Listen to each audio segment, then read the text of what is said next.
Ողջույն բոլորին, ողջույն դավաճանված հայրենակիցներ։ Ես հիմա մայրաթորին մոտ եմ, Էջմիածնում ու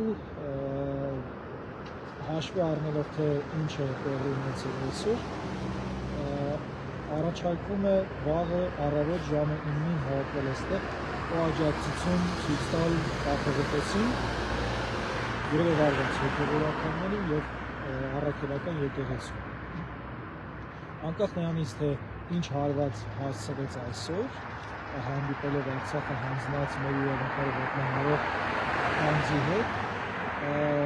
մենք պետք է հասկանանք, որ Հայաստանը օկուպացիայի մեջ է, օկուպացված է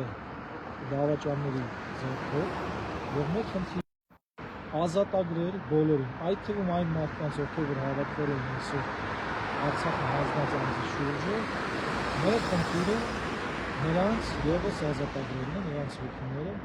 ազատագրելն է, որ նրանք լինեն ազատության մեջ, այլևս երբեք կաշկանդված չլինեն եւ նրանց առջեւ ոչ ոք ընտրություն չդնի։ Արդյոք մնում եք մայրաթորին հավատարիմ, Կաթողիկոսին հավատարիմ, կամ մենք ձեզ շանտաժ ենք ենթարկելու եւ այս բաները հրապարակենք, ինչպես դա տեսել են Կարել օրինակ Լևիկ Աղազարյանի հետ։ Ուժեղ Հայաստան հենց նշանակում է Հայաստան, որտեղ կաշկանդված չեն քաղաքացիներ։ Դե վաղ առավոտ ժամը 9-ին կարող ենք մեր աջակցությունը ցույց տալ մայրաթորին։ Չհիասթափվեք պայքարը եւ ուժեղ Հայաստանի նորելու համար պետք է այս մարտահրավերներն ու բաները նվազնային դիմակներ եւ ուժեղ։ Ձերս լապտեր կա թե չէ սրտիկից կդնի։